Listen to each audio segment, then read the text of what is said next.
Semua salah menilai Indonesia. Tak diunggulkan, tapi dua nama ini bisa mengubah segalanya.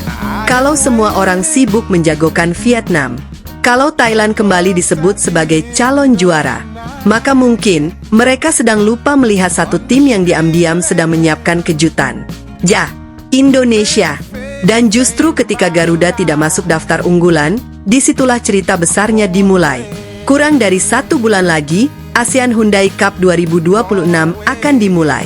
Seluruh negara di Asia Tenggara sedang mempersiapkan kekuatan terbaik mereka demi satu tujuan: mengangkat trofi paling bergengsi di kawasan ASEAN. Menariknya, banyak prediksi masih menempatkan Vietnam sebagai favorit. Thailand tetap dianggap punya mental juara. Sementara negara-negara lain datang dengan persiapan yang tidak kalah serius. Lalu, di mana posisi Indonesia? Justru disinilah semuanya menjadi menarik. Karena ketika banyak orang mulai meragukan Garuda, Indonesia justru sedang membangun sesuatu yang perlahan mulai terbentuk.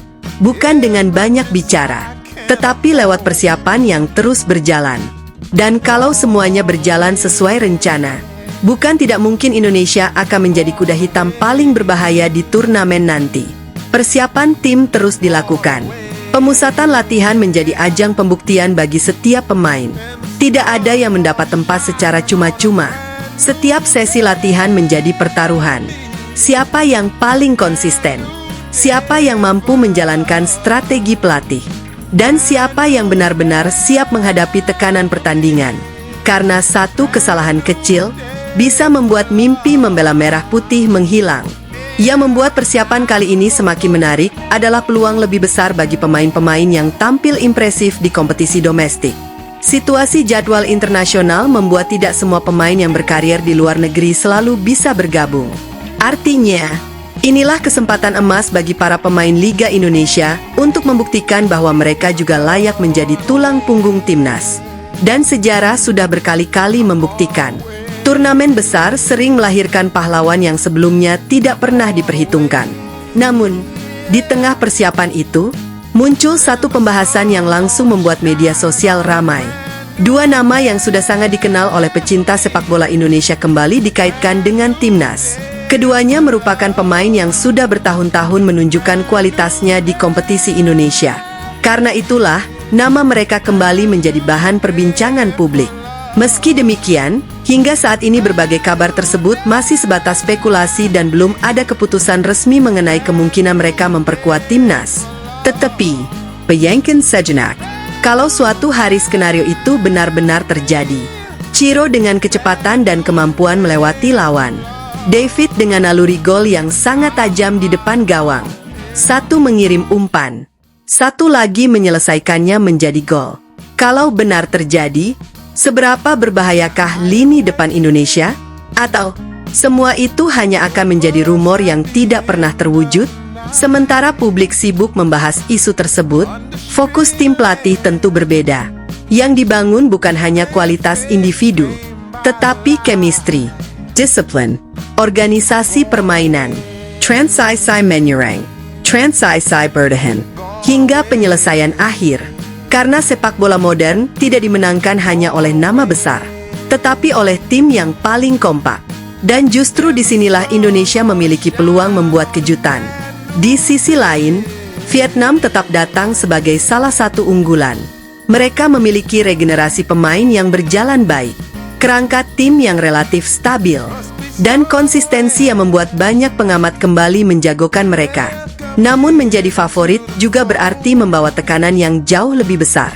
Setiap pertandingan wajib dimenangkan.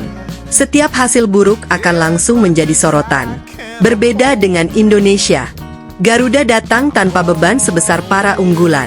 Dan seringkali, tim yang tidak terlalu diperhitungkan justru mampu mengejutkan semua orang. Thailand pun tetap menjadi lawan yang sangat berbahaya. Mental juara mereka sudah teruji. Permainan yang rapi, penguasaan bola yang baik, dan pengalaman di turnamen regional membuat mereka selalu sulit dikalahkan. Sementara Malaysia juga terus membangun generasi baru dengan memberikan kesempatan kepada pemain-pemain muda. Artinya, tidak ada satupun lawan yang bisa dianggap mudah. Semua pertandingan akan menjadi final. Lalu, apakah Indonesia benar-benar siap? Jawabannya akan ditentukan oleh satu hal. Bukan siapa pemain yang paling terkenal, tetapi siapa yang mampu bermain sebagai satu kesatuan. Karena di level internasional, tim yang solid seringkali mampu mengalahkan tim yang bertabur bintang. Kini tinggal menunggu siapa saja yang akhirnya masuk dalam skuad utama. Apakah akan ada kejutan besar?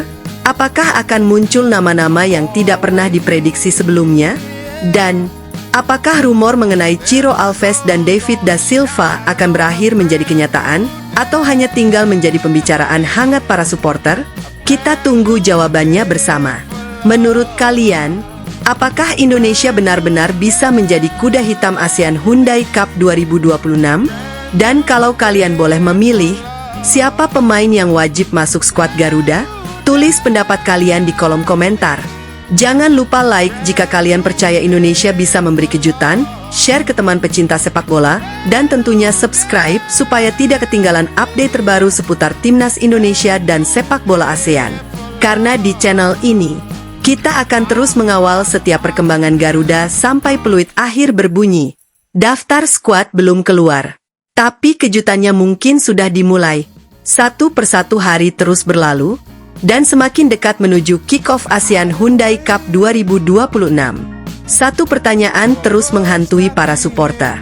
Siapa saja yang akhirnya akan dipilih membela Garuda? Karena dalam setiap turnamen besar, selalu ada nama yang dipastikan masuk. Namun, selalu ada juga pemain yang tiba-tiba muncul dan langsung mengejutkan semua orang. Inilah momen yang paling mendebarkan. Bukan saat pertandingan dimulai, melainkan ketika daftar pemain resmi diumumkan. Karena dari situlah, seluruh strategi pelatih mulai bisa dibaca. Apakah Indonesia akan bermain menyerang? Apakah lebih memilih keseimbangan? Atau justru menyiapkan taktik yang sama sekali tidak diperkirakan lawan? Yang jelas, setiap keputusan akan menjadi sorotan. Sebab satu nama yang masuk, berarti ada nama lain yang harus tersingkir. Dan itulah kerasnya persaingan di level tim nasional. Di balik layar, tim pelatih tentu memiliki banyak pertimbangan. Bukan hanya soal kualitas individu, tetapi juga karakter pemain, kemampuan beradaptasi, kondisi fisik, konsistensi performa, hingga kecocokan dengan strategi yang ingin diterapkan. Karena sepak bola modern bukan sekadar mengumpulkan pemain hebat, melainkan menyatukan 11 pemain agar bergerak dengan satu tujuan. Serangan dimulai bersama, bertahan dilakukan bersama, menekan lawan dilakukan bersama. Dan ketika kehilangan bola, semua pemain harus kembali bekerja. Inilah yang membedakan tim juara dengan tim yang hanya mengandalkan nama besar. Sementara Indonesia terus mematangkan persiapan, para pesaing juga tidak tinggal diam. Vietnam terus berusaha mempertahankan status mereka sebagai salah satu kekuatan utama Asia Tenggara. Thailand tetap datang dengan pengalaman dan mental juara yang selalu menjadi ancaman. Malaysia pun terus membangun skuad yang lebih kompetitif. Artinya, persaingan kali ini diprediksi akan jauh lebih ketat dibanding edisi-edisi sebelumnya. Tidak akan ada pertandingan yang mudah. Bahkan satu poin saja bisa menjadi penentu nasib sebuah negara. Yang membuat turnamen seperti ini begitu menarik adalah satu fakta yang selalu berulang. Favorite tidak selalu menjadi juara. Dalam sejarah sepak bola, sudah berkali-kali tim yang tidak diunggulkan justru berhasil mencuri perhatian. Karena di turnamen singkat, segalanya bisa berubah hanya dalam 90 menit. Satu gol cepat, satu kartu merah, satu penyelamatan penting, atau satu pergantian pemain yang tepat. Semuanya bisa mengubah jalannya sejarah. Dan Indonesia tentu berharap momen-momen seperti itu kali ini berpihak kepada Garuda. Lalu bagaimana dengan isu Ciro Alves dan David da Silva? Sampai video ini dibuat, belum ada pengumuman resmi yang memastikan keduanya akan memperkuat Timnas Indonesia. Namun satu hal yang pasti, nama mereka masih menjadi topik hangat di kalangan pecinta sepak bola nasional. Hal itu menunjukkan besarnya harapan supporter agar Timnas memiliki sebanyak mungkin opsi berkualitas. Pada akhirnya, siapapun yang nanti dipercaya mengenakan seragam merah putih, mereka akan memikul harapan jutaan pendukung di seluruh Indonesia. Dan itu bukan tanggung jawab yang ringan.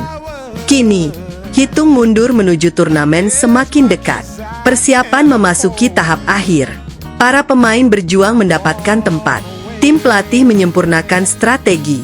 Sementara para supporter mulai menghitung hari.